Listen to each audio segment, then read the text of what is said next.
It is a very important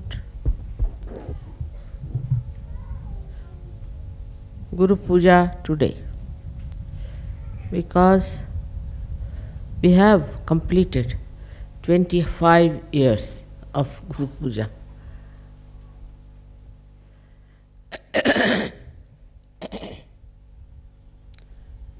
इसको जरा घूमता कर दो.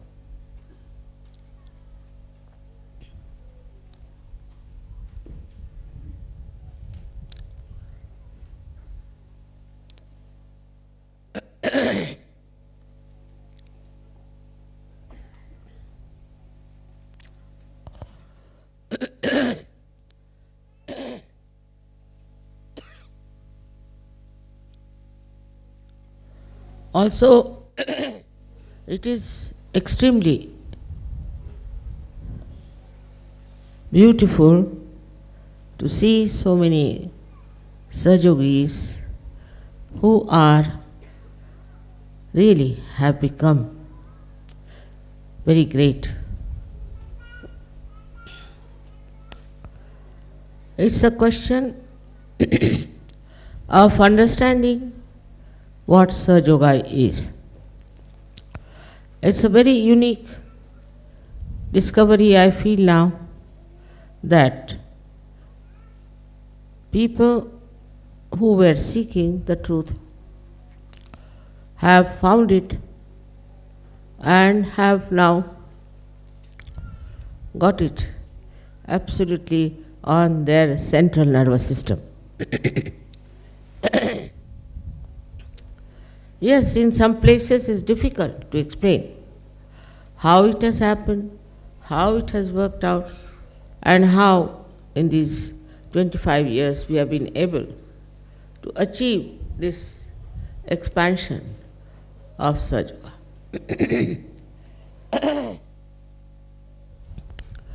The main thing I feel is that you all should know that as the tree grows, the roots have to grow much deeper. And they should spread also. If it doesn't happen, the tree cannot be sustained, only by Mother Earth. So the roots are in your own life, in your own heart.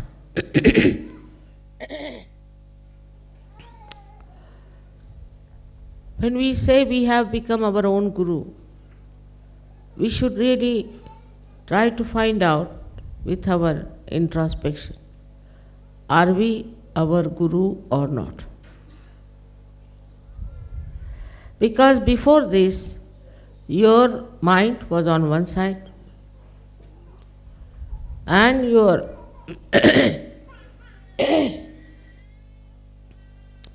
heart was on another side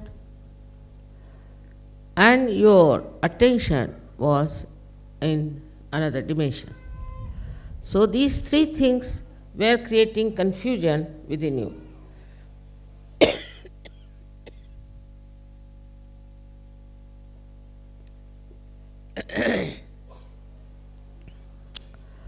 If you understand a human being, then you will be surprised to see how these three things act separately in a human being.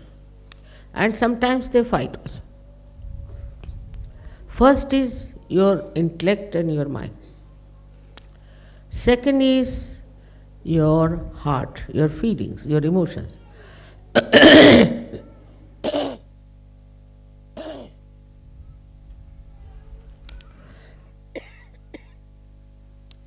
And the third one is your attention. In these modern times, this confusion is the worst because all the time your attention is outside. It could be towards beautiful things or beautiful women or beautiful men or all kinds of nonsensical way of wasting your energy. Such attention then is absolutely like a horse which is let loose. You cannot control such an attention. And this attention runs wild from one to another. It's a fashion also. It's sort of a very popular thing to keep the attention moving all the time. But this attention that has to be towards the divine, towards the Almighty, is just being frittered away. Thus, attention doesn't grow its own roots. First is to find out about yourself. Where does your attention go? What makes you feel like looking after or concern or attention? You see, the attention comes from various problems, and could be your upbringing, where you are not controlled.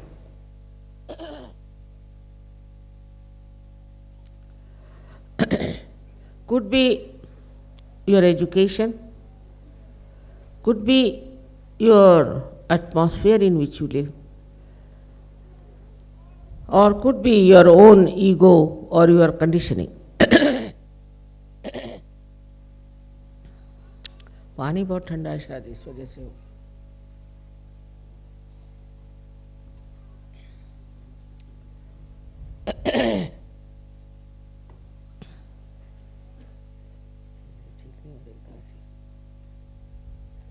क्या चाय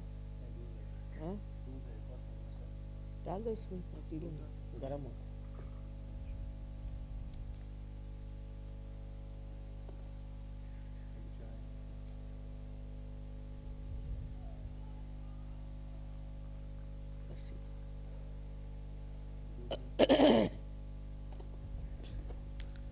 So this attention is being attacked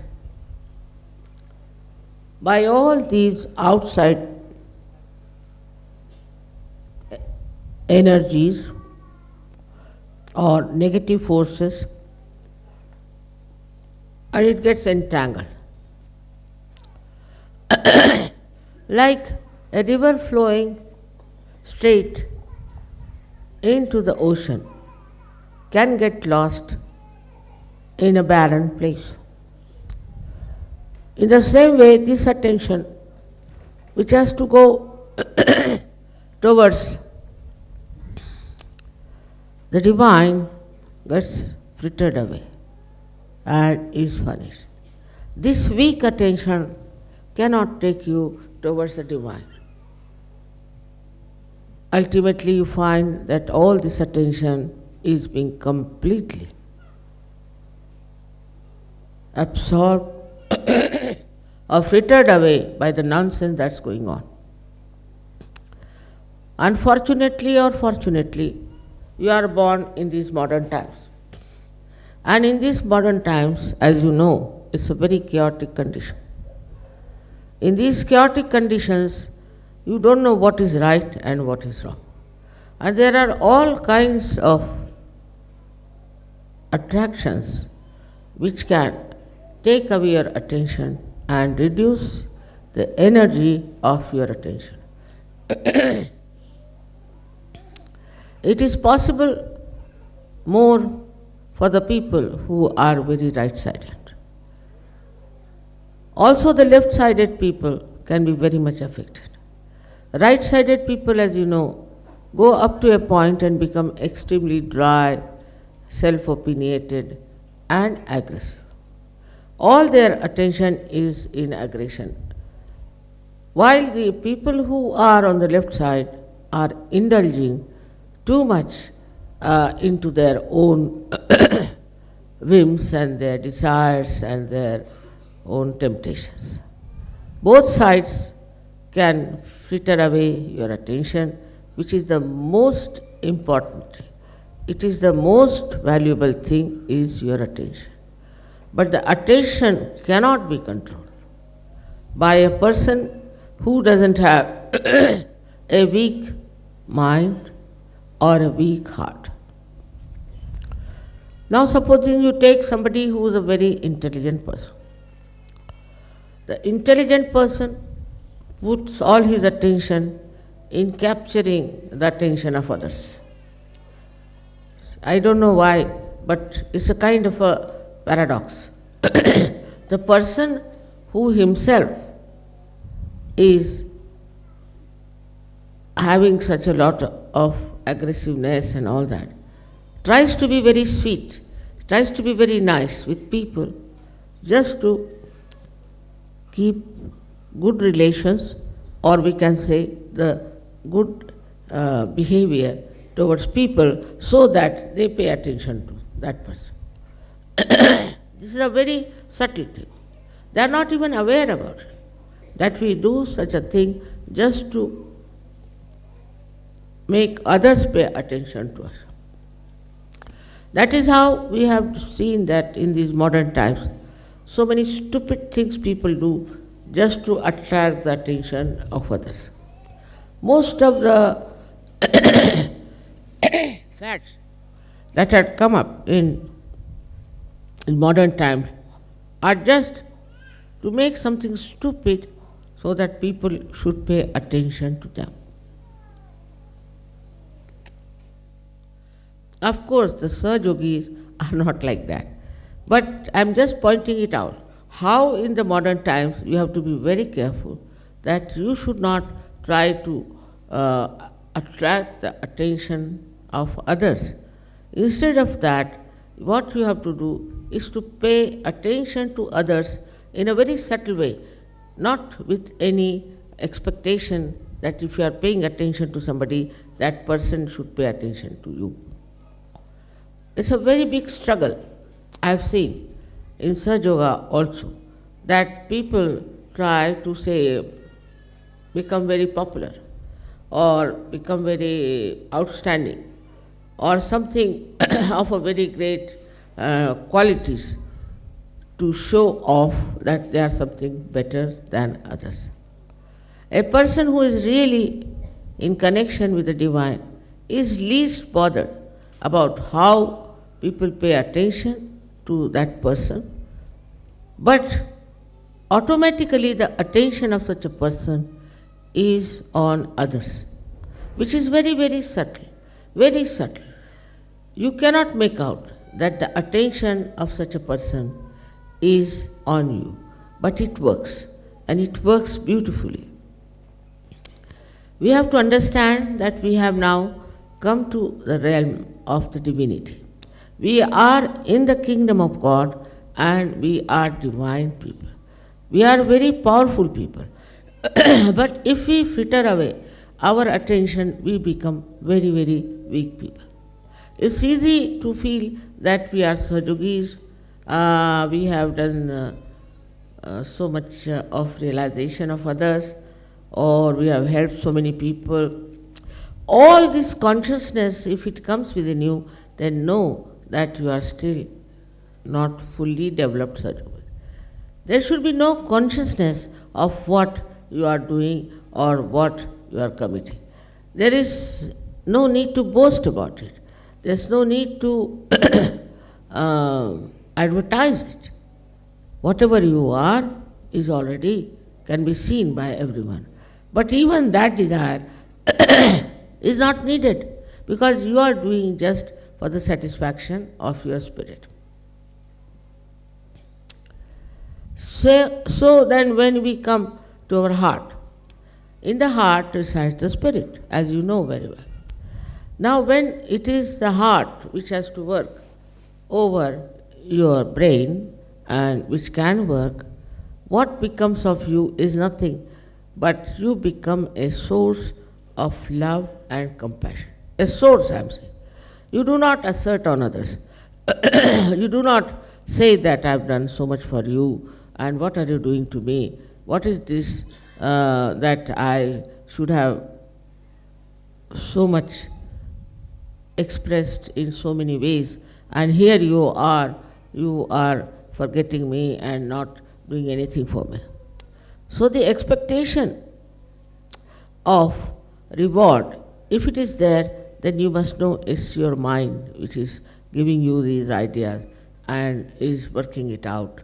That way that you just now put attention to the amount of love the other person has given you for whatever you have given to another person. It's very subtle. So in Sahajyoga, you should see now yourself as just a source of love which is just flowing. In that you do not say that you have to have this or that, or you have to achieve this goal, or you have to become that. It's finished now. Once you have become the source, then how can you become something? The thing is, those who are receiving from the source want to have some sort of a reward or some sort of a recognition. In this subtle way, if you move, your mind is very clever. In Sahajyoga, we have very clever, intelligent people. But this mind, you have to be very careful. Because this mind can cheat you. So ask your mind, why are you in Sahajyoga? What is the purpose of your Sahajyoga? Gradually this mind will shut up. And then you have to ask yourself that what is my own desire now? What do I want? What do I want to achieve? Why I am in Sahajyoga? If you ask this question, you will see you will just dissolve. You will become thoughtless because there is no desire left now. There is no ambition left, no competition. All these qualities are of the brain, or we can say of the intellect, which makes you competitive, which makes you also jealous. So jealousy is also a product of this competitiveness, because when two persons are competing or many are competing and one is selected, others become jealous. I mean, instead of feeling happy, all right. So one of us has become something, so we should be very happy that he has become. On the contrary, the other people feel jealous. Why has he become? Who is he? What does he think of himself? Then they go further. Not you people, but on the whole people go further with it. And what do they do? Is to harm another person. In Sahajyoga, people are also sometimes very worried and frightened. There is no need to be worried or frightened, because now you have become a Sahajyogi and a Guru. Nobody can touch you. Anybody who tries to touch you will be subsided somehow or other. Of course, I don't do anything as such, but today only I heard that in Turkey there were two newspapers who were after Sahajyoga writing all nonsensical things. So the first one met with an accident and died. I didn't do that. The second one had two people, editor and sub-editor, were killed and somebody cut their throats. Of course, I didn't do that. Some fundamentalist must have done, or somebody must have done. Now, we don't have to worry as to who criticizes you, they say it about you, because you must know they are blind people.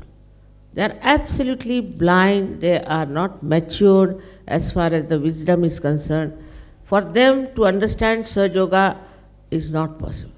They go up to a point and then they stop. They cannot go further, because this dissolution of your being, as I said, the drop becomes the ocean,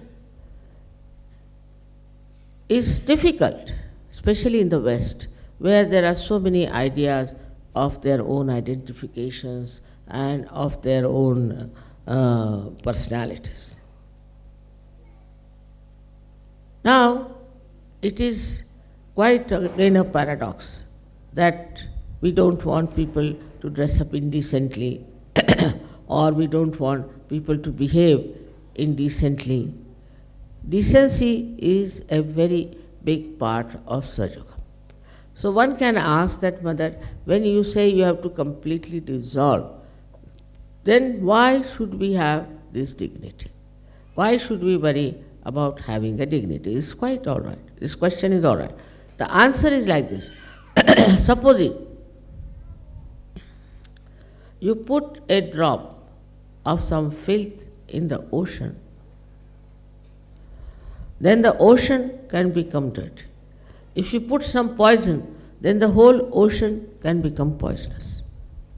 In the same way, whatever is not congenial to the ocean, to this divine power, should not be done. Otherwise, you will spoil the whole of it. We have had experience. We have had Sahajyogis who were leaders also, and they tried to be quite funny, and the whole collectivity was spoiled. One person who is not a good person can spoil the whole collectivity. The one who is then a leader on top of that is even worse. So one has to understand that when you are becoming a drop of the ocean, this ocean is the pure ocean of love. In that, you should not do something that will create repulsion, frustration, or even sometimes it can create a very grotesque image of the whole ocean. That is why we have to be decent people, decorous people. It is not that in any way we want you to be like a dandy people or anything, but what it means that you must respect your body, respect yourself, and a respectable personality you should have. Too much indulgence to that is not proper. But it should be such that you should respect yourself. It's very important. If you cannot respect yourself, you cannot respect at all the divinity within you. It's like a decoration of the divinity that your whole behavior, your whole attire has to be in such a way that people should know that he is a decent man.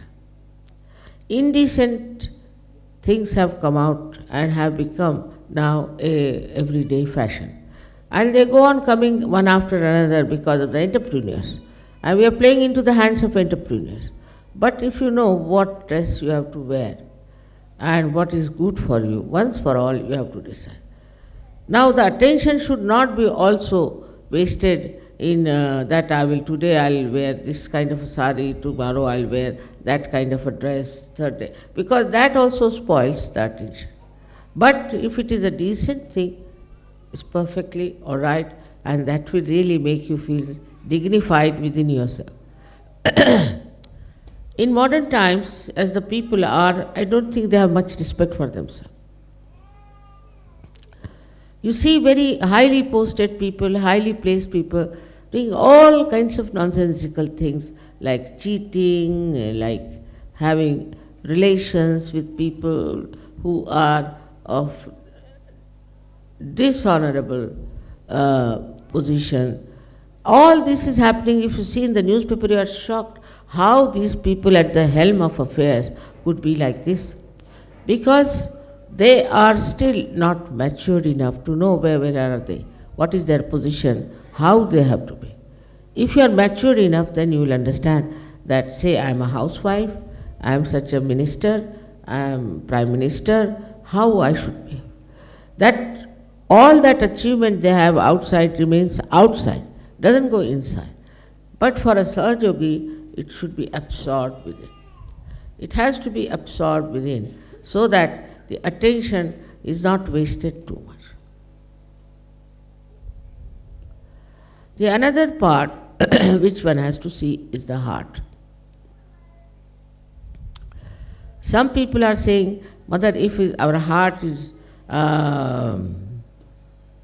ruling the head, then we become too much emotional, we get too much attached to people, we see sort of individual friendships and things like that. On this point, one has to know that why do you get attached to one person? It's not your heart. It's not your heart. You get attached to a person because you have some sort of we can say a relationship maybe, or maybe you like the hairdress of that person, maybe you like the dress that person has. Something outside quality is attracting you towards that person. It is not something inner quality that is attractive. For example, if you are attached to your children too much, you will spoil them. They will not come up to your expectations. Anybody you get attached to, you must verify why are you attached to such a person. What is the reason? Now in Sahajyoga, people are attached to each other very much, I know that. But it is not for any external reason. Because somebody is rich, because somebody is famous, because somebody is doing some sort of a extraordinary work. No. They are attached to that person because that person is a bundle of vibrations. That it gives you tranquility, it gives you joy, and it gives you a kind of an immense dissolution of your being. So that happens when you are very much there. As I have told you the story of once this potter was kneading the clay, and his name was Gora Kumar. And when Namadeva, who was a tailor but very well known poet, both of them were poets, he went and he saw this potter was doing such a, it was not a very respectable work he was doing. He was busy kneading the clay. He looked at him, and what he says, that I have come here to see the Chaitanya, to see the formless. But what I find, that the formless has got into a form. This only, I always say, is only possible between the two saints of the same level. That the way they appreciate, the way they feel, there are no words for what I want to say, but the way they feel the oneness, the unity, which is a subtle one between each other. Such a feeling, if you have for each other, then know that you are really now dissolved and you are in the ocean of joy. But on the contrary, those who are sitting on the shores cannot feel that way. They judge, they try to find out what's wrong with that person, this is not so. They can never appreciate another person. What they feel is that they have a right to criticize, to find out faults with others, and that they are something special. And the other person also finds out faults with this person. So it's a fault-finding society, I find sometimes, and you get fed up with it. But when you see that another person who is there, the person who is another saint, you feel such rapport, such oneness, such a spontaneous feeling for that person, which is absolutely pure. There's no expectation. There's no mental activity to find out what's wrong with that person. There's no judgment about what the person is like, but just oneness with that person you feel, and you feel that your quality of your love has got a new shine, a new dimension. So it comes to that, what we should appreciate within ourselves is the purity of our love. When you are pure, the purity is there, you do not get attached to anything, but in that detachment you are enjoying.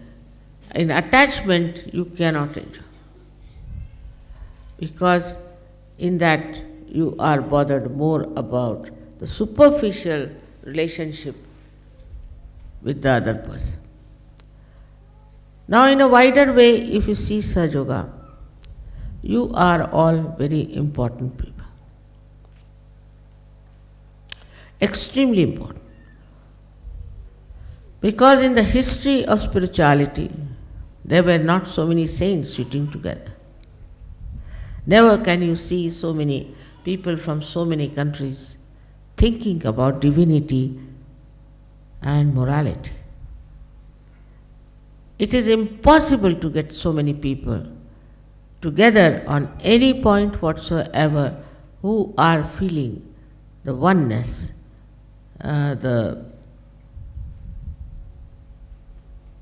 we can say the most soothing feeling with each other. Whether it is comfortable or not, whether it is very much according to the norms of comfort.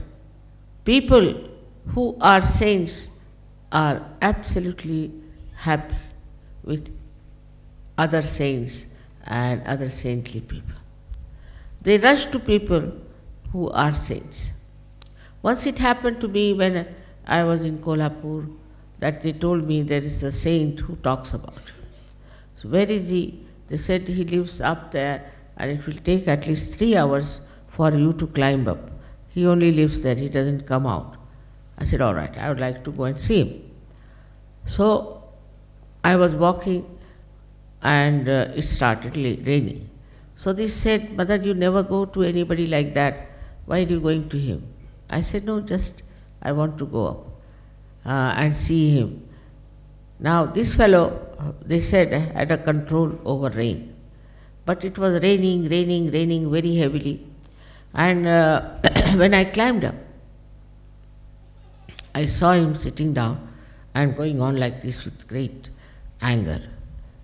So I said, let us go and sit in his cave, because this fellow is now not in a normal mood. So I went and sat in the cave there, and there he came. He couldn't walk because his, they say that his legs became absolutely lame because of the vibrations that were too much in him, whatever it is. He couldn't walk. So they brought him there, he sat down. So the first thing he asked me, why did you not allow me to stop the rain? It was raining so heavy. And when you were coming up, I didn't want you to get drenched. The way now you are all full of water, and I didn't want you to suffer like this, because it's not a good welcome to you. So did you do it just to control my ego? Because I must have developed ego because I can control rain, that's a fact. So I just smiled at him. I said, see, you are my son, isn't it? And you have bought a sari for me. But you are a sannyasi, so I can't take a sari from you, because sannyasi dharma is different. I am a grihastha. I can't take a sari from you. So I deliberately got drenched so that you could give me sari. The whole temper, whole unnatural behavior all dropped out. He became extremely sweet. Yes, yes, he said, how do you know I bought a sari? At least I said, in love you know everything. And then he brought a sari for me, and he did aarti and everything. But you see, all these things show that how the love masters everything so easily. Small, small things, if you are expert in expressing your love, how it works out. There are so many incidents I can give you like this. But the main thing we have to see within ourselves, do we really love each other? Do we really have affection and compassion for others who are not even Sahajyogis? Those who are not Sahajyogis are also the blind people. You should have compassion for them.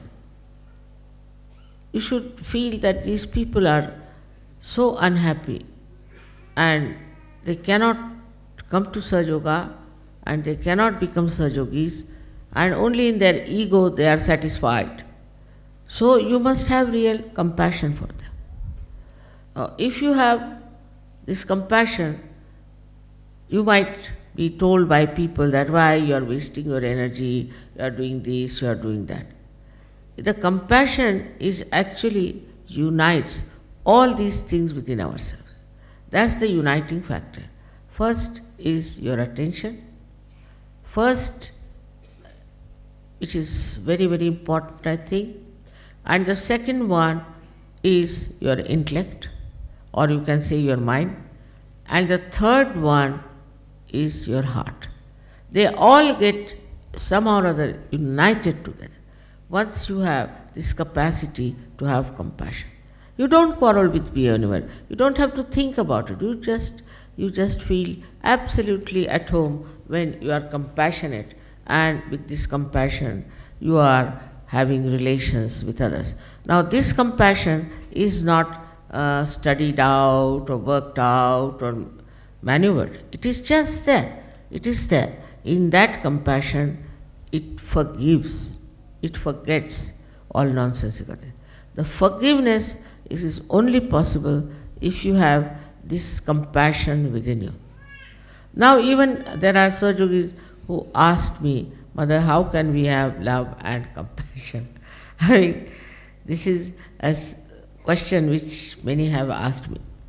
Now the simple thing is that if you develop your thoughtless awareness in your meditation, in thoughtless awareness, you watch anything in thoughtless awareness, any relationship you see it in thoughtless awareness, then you will be amazed how the gates of this compassion will open. Thoughtless awareness opens your heart, but it doesn't go to one person or to another person, but it is throwing lights on all the sides of your being. Everybody is benefited. Everybody has a divine feeling for it.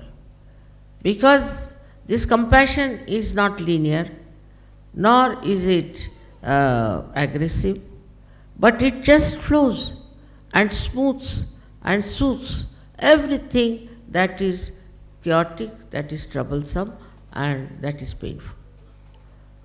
This is what you have now. No, these things were done by saints long time back, but nobody liked them and they crucified them out of jealousy. Because if somebody became a saint, then people felt very jealous of that person. So they killed them or tortured them and troubled them. The situation is not so bad now. Of course, there are some useless people. There are some people who are really monsters. I agree. Forget about them. But on the whole, our attitude should be that these are blind people. Now, looking at somebody who is maybe something wrong with that person, may not be good natured, maybe anything. But in your heart, you should not have any grudge. You should not have any complaints about it. You can talk to that person about it. You can tell him in a way that will be absorbed. But you should not try to make an issue out of it and try to in any way trouble or torture anyone. Can you put off this one? Pankhe ko utar.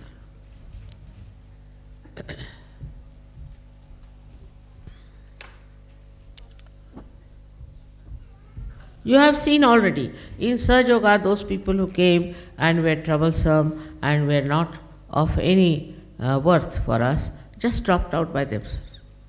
We didn't have to do much about it. They just dropped out and they have gone into some sort of a problematic life. I even now receive letters from them saying that we have this problem, we have that problem, and how to solve this and solve that. But it automatically happens, because after all, there is a big choice going on, and the divine is trying to decide who are capable of receiving the blessings of the divine. This is the only thing you have to achieve. That's why we have come to Sahajyoga. Nothing else is important. There are people who are very highly placed, tomorrow they go into dust. There are people who are regarded as very great famous people, they go into dust. It's all the time is happening in your presence. Every day you read a newspaper and you find how they are behaving. Like today, somebody told me that in the newspaper there was that now one bishop is going to discotheque. Can you imagine? He is going to a disco. Now, what people must be thinking, they must be breaking their heads. Now what to do, this stupid fellow whom we call as the bishop and everything is now going to disco.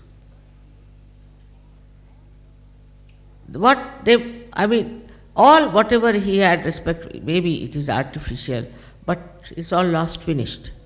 Because, you see, as they have no value of themselves.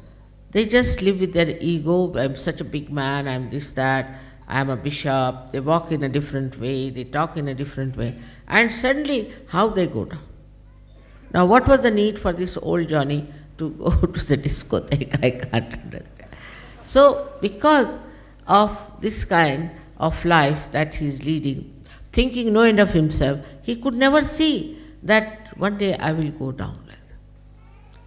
Another thing which you should say in a very wider way, that he had no feeling why people respected him.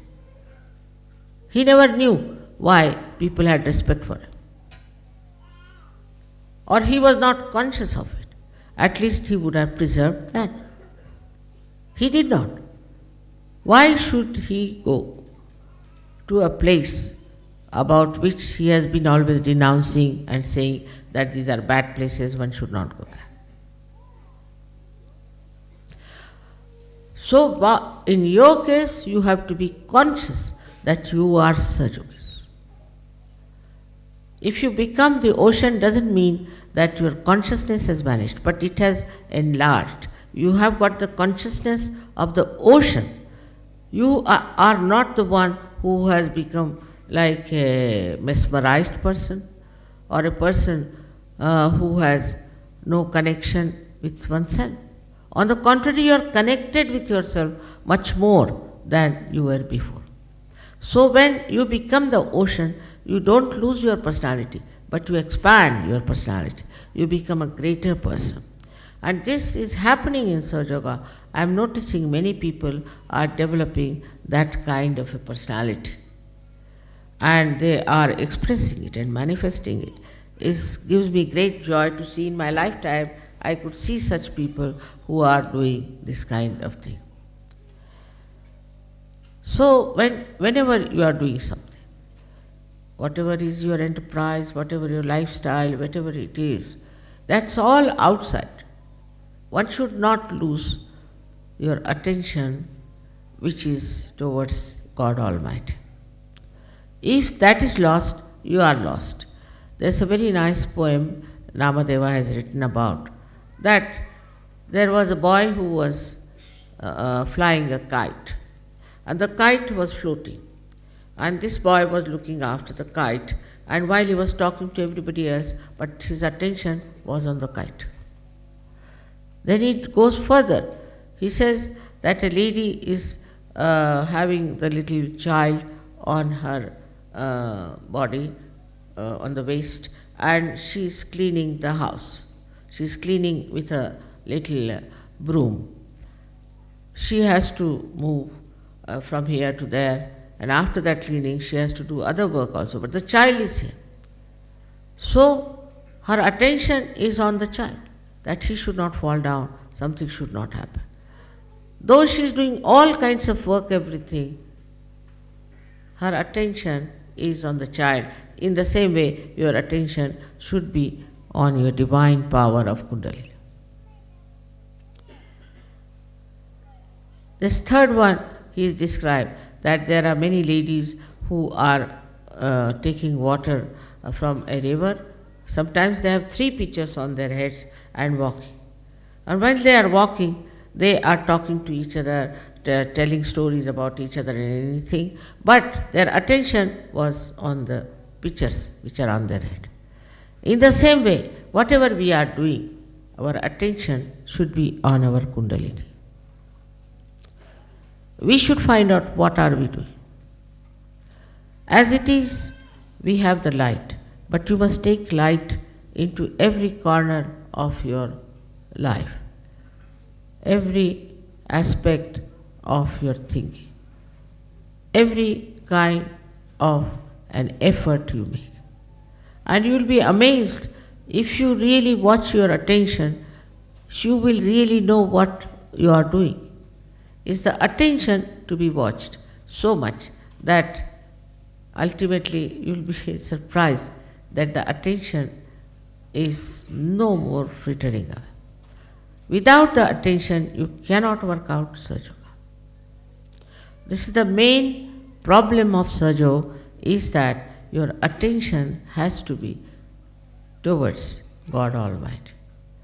Otherwise, nothing can work out. Your ascent cannot work out. If you have come to Sahajyoga to make money, all right, you will make money and get out. If you have come here to show off your knowledge and all that, you will show it and get out. If you have come here to show your power and your authority, you stay there and get out. Like that, many people have gone out, if you know.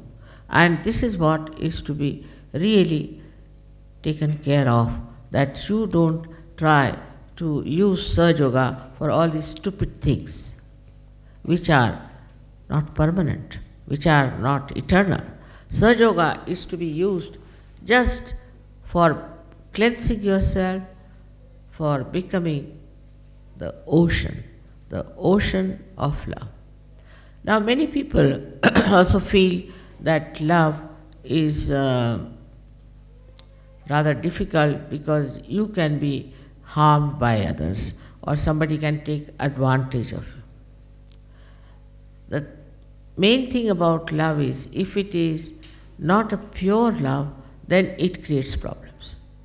Supposing you trust somebody because of money, trust somebody because somebody relationship or anything, and you go on indulging into it, ultimately you will find that you will be very disappointed.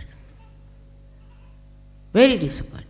But supposing you show your love just with purity about that person, it's so subtle, it's so innate within you, built in, it's there. We have to just open out. Every human being is a bundle of love.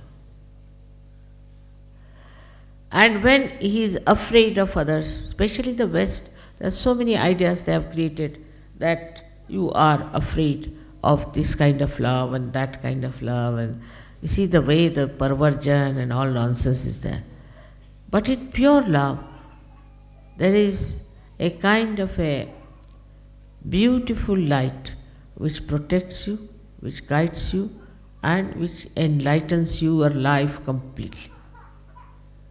This light is just nourished, and also we can say, like the lamp has to have the oil, this is the one that is for our spirituality. The love of a person. You are embodiment of love, take it from me. Because you are a human being. Even the animals are there who know what is love is. You see, I know that if you love a tiger, the tiger will never harm.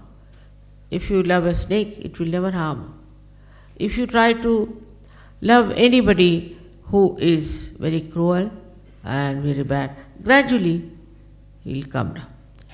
He will harm you little bit, he'll do this, he'll see things, and he might be mean with you, do all kinds of things.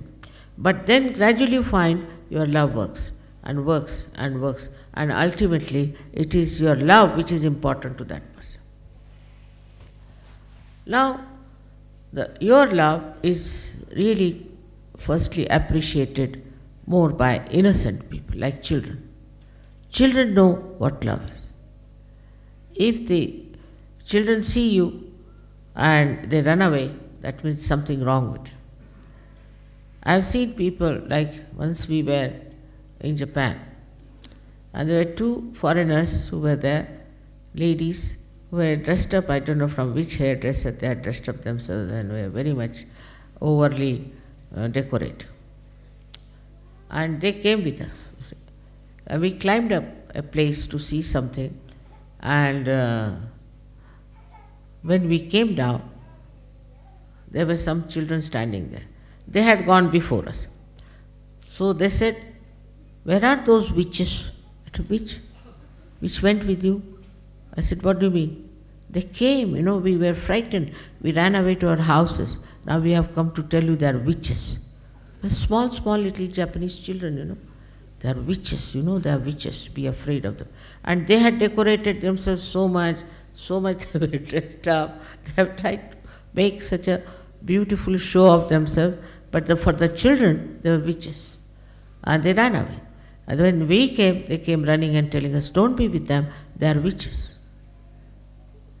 So the judgment of the innocent people is the best judgment. If they are innocent, they are extremely well equipped to judge a person who has love and who does not have. And they are the best people because they will appreciate you the best. They will understand that these are people of some high quality. But if they are not innocent, cunning, some people are extremely cunning. That's the intelligence part of it. They can never appreciate you. They'll appreciate something which is something very, very abnormal, which from divine angle is very, very obtuse and funny. But they will never appreciate you. Never, cannot. Up to a point they may, but may not. Doesn't matter. You have to appreciate yourself. You have to know that you are not unkind to anyone, you are not judging others, and that you are appreciating everything in that person, whatever is good in him as a human being. It works. You have seen this all has worked through my love and compassion. But I am not conscious that I am giving you love or compassion or anything. I am not conscious even that I am giving you anything. I am not even conscious as to I have created such a lot of beautiful people. I am not conscious of that. It's just happening. Just like this tree is here, see, it is not conscious as to what it is and what it looks like. It just is there. In the same way, if it happens to you, I tell you, you become really the source of such a joy for everyone. Now, what do we have to do for this world? What is needed to be done for this world? People talk of peace, this, that. There's no need to do anything. It's just you become a personality of that kind. You emit peace, you emit love, you emit joy to others. Now, this power is within you because it is built in, is within you. It is in a potential form in every person. Only thing, it has to be brought out. Now, with affection, you may not, but with love and feeling, that is innate within you. Because there are no words for such subtle things that are within yourself. Because so far people don't know what are these things that make you feel oneness with others. All this can happen to you very easily when you understand that you are not this mind, you are not this body, you are not this attention, you are the spirit. Then you introspect. Am I the spirit? All right. If I am the spirit, what am I doing? Once you become the spirit, then you feel, why not others? Out of love and compassion, not for becoming some leaders or anything, just out of love. If I am that, why not make others like that? And that is how Sahajyoga has spread so much. And we have such gems of people, such beautiful people, that I really never expected so much to happen in my lifetime. It has never happened with any saint, any incarnation, any prophet. So now you people have become absolutely khalis, means absolutely you have vacated yourself fully. The story of Radha and Krishna is very beautiful, where Radha said that, why do you take this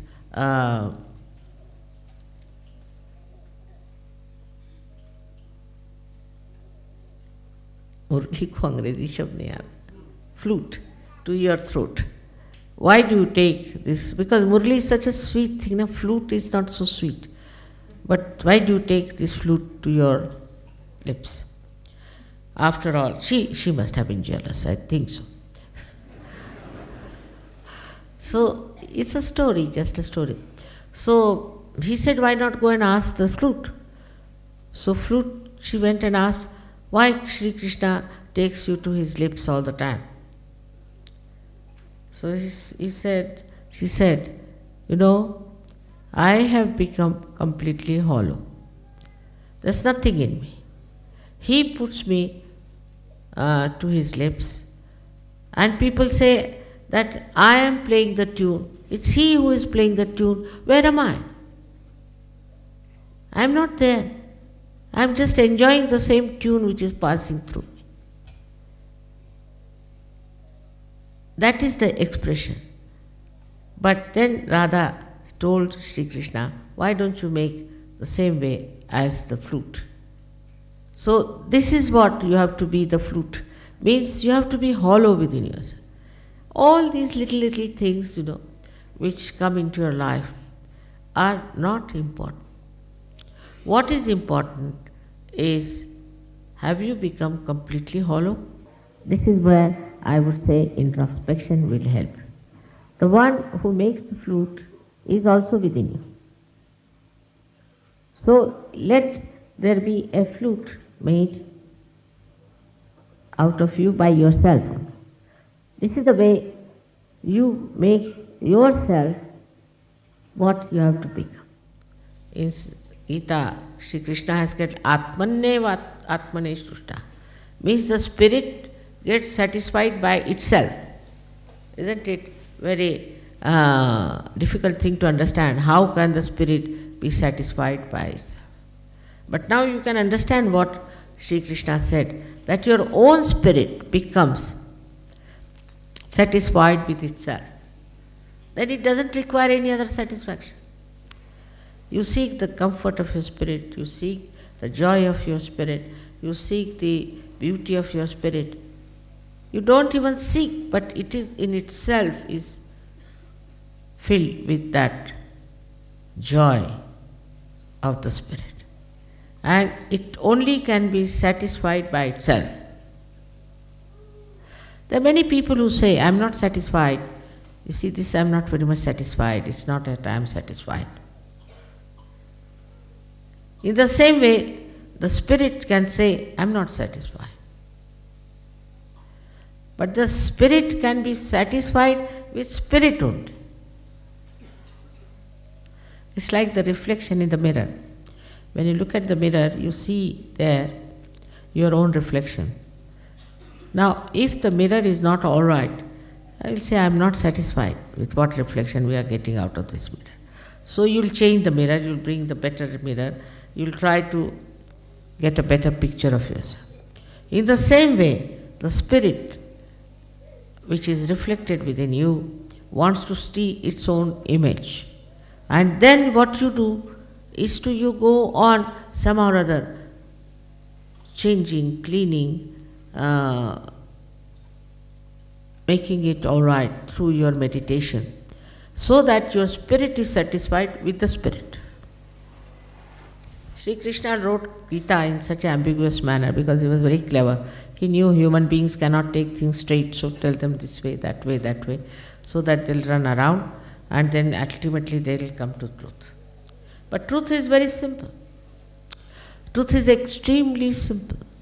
You don't have to go here and there, and you don't have to stand on your legs or feet all the time. You don't have to fight with anything. You don't have to take to some sort of an tapasya, abstinence, nothing. Only just you become like a flute. You become hollow. It's not difficult. It's not difficult at all for Sahajyogis because already the kundalini has made you hollow. It's not difficult.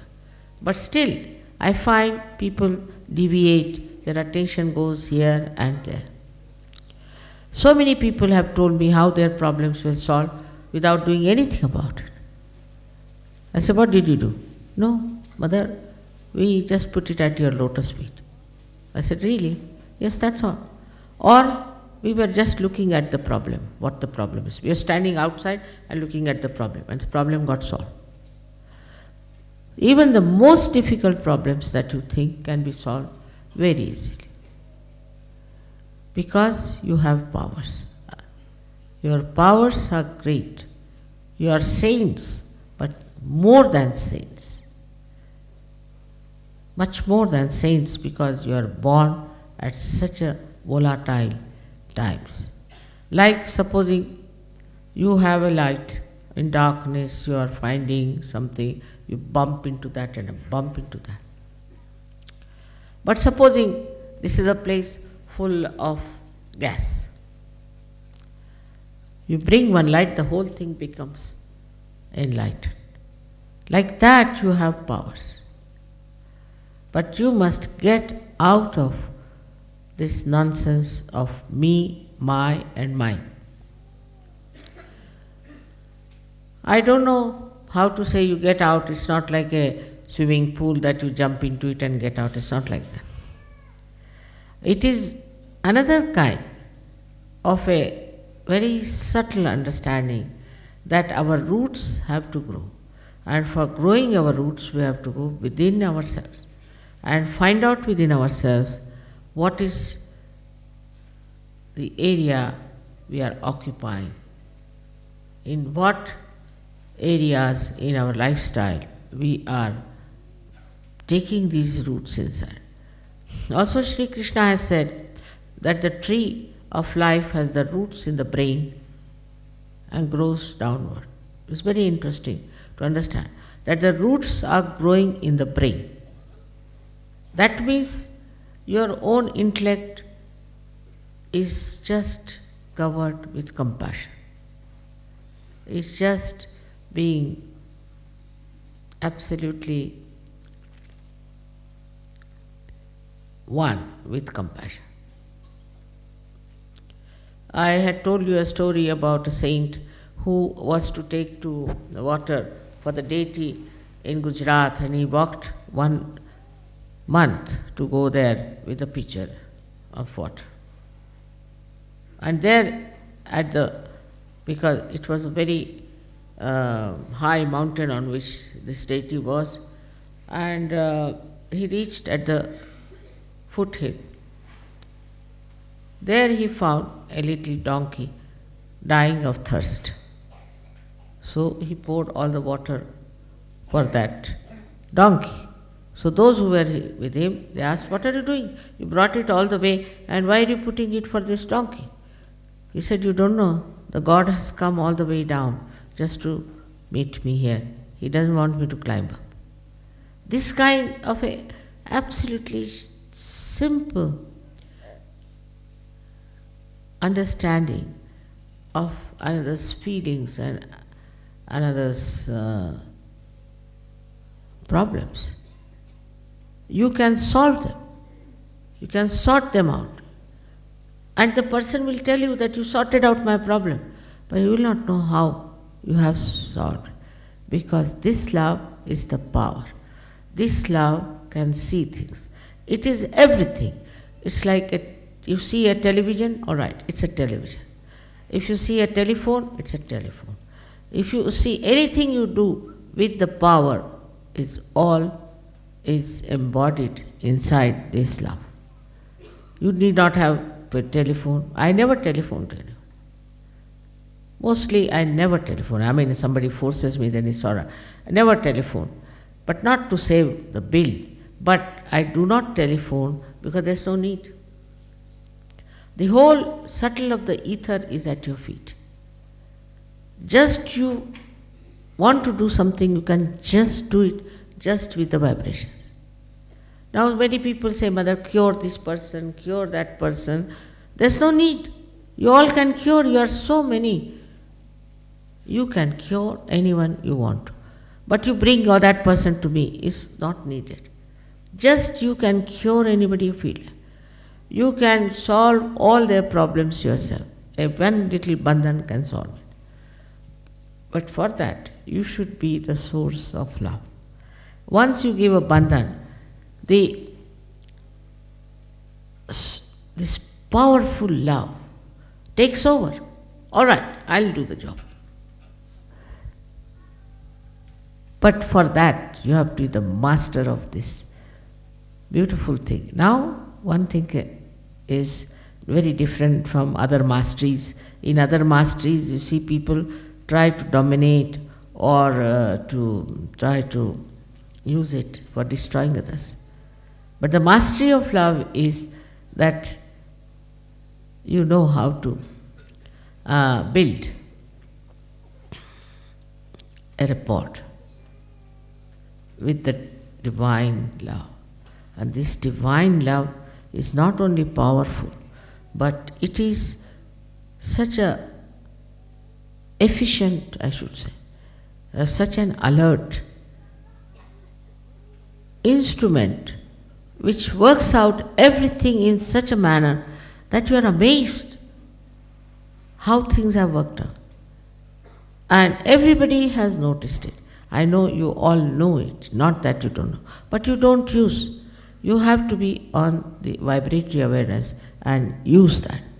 Even giving yourself as a bandhan itself clarifies you. Imagine in your hand there is this great power of giving you this balance, this love, this affection, and all the protection, while you can give it to others also. You have become now the part and parcel of the divine power. You are now in the kingdom of God. Whatever you want to do can be done by this divine power. With all this telling you, I still feel sometimes you are not confident. You get upset. You feel that how can this be? You have no trust in yourself, you have no faith in yourself.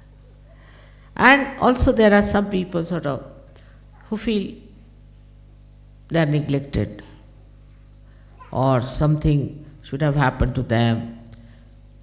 Once a lady started crying. So I said, why is she crying? She said, because Mother didn't smile at me. I didn't smile at her. But I never smile at anyone. I don't know why she thinks like that. So I asked her, why do you want me to smile at you? What's wrong with you? You are all right. Why should I smile at you? So, you see, also this kind of a feeling that comes up sometimes, that in Sahajyoga, Mother should all the time be only attached to you. She cannot get attached. It's a helpless condition I have. There are so many, you don't know, defects I have, which you have no idea. I don't know how to count money. If I give me 100 rupees, I'll count it 200 rupees. See, I don't know many things. I don't know banking. I don't know many things. And one of them is I don't know how to put attention to this person or to that person, like politicians would do. You see, you must look after this man because he's very important. Nothing. To me, you are just part and parcel of me, finished. Nothing more than that. So, you see, everybody should know that you are very close to my heart. You are very much there. I am very proud of you. And something Really, it's a miracle that has happened that you people have taken to Sahajyoga. So on that point also, that how much mother cares for me, what she does. Now supposing I tell somebody, all right, you don't sit here, sit there, they feel bad. Anything you do, they feel bad. This kind of a person has no sense of love. He doesn't understand mother's love. So at the end of the whole thing, I must tell you that when you are a guru, you are also a mother. You have to express yourself like a mother. She's kind, she's gentle, she forgives, she also corrects whenever necessary, but in her own sweet way she corrects. So the correction takes place. It's not that a rebellion starts. So all that wisdom of a mother is within you, is already there. So please try